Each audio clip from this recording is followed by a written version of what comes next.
घरी न विचारता न सांगता मी पळून मुंबईला आलो. आईने अंडी विकलेली होती, आमच्या चुलतीला अंडी विकलेली होती. ते मी शाळेतून येताना पाहिलेलं होतं. त्या ही ओट्यामध्ये एखाद्या अंडी घालते, त्या चुलतीने दिलेली 20 रुपये. ते 20 रुपये आईने गाडग्यामध्ये ठेवलेले मी पाहिले. त्या रात्री झोपलो मी, विचार केला की आजच मुंबईला पण जायचं. ते 20 रुपये चोरले मी आणि सकाळी पहाटे उठून कोणाला माहिती होता चिंती मुंबई गाडी, कारण आमच्या मुंबई सेंट्रल जायची. तर त्या गाडीमध्ये 20 रुपये घेतलेले, 17 रुपये हाफ तिकीट होते, 3 रुपयेच माझ्याकडे शिल्लक होते.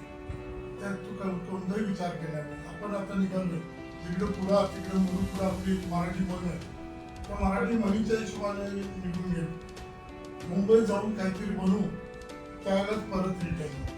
इथं रिटर्न यायचं नाही. वेळ पडली तर आपल्याला तवशत असे विचार होते.